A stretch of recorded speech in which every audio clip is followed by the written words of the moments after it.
This is absolutely insane. Just moments ago, Audi officially revealed its very first Formula 1 car, and here it is. Audi has named this beast the R26.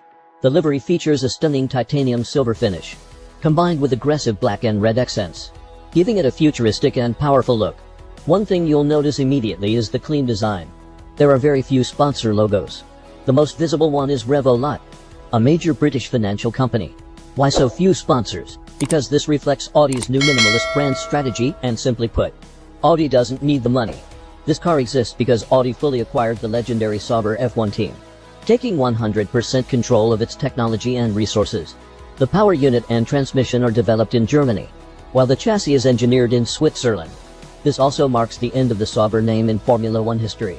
From now on, it's officially the Audi F1 era.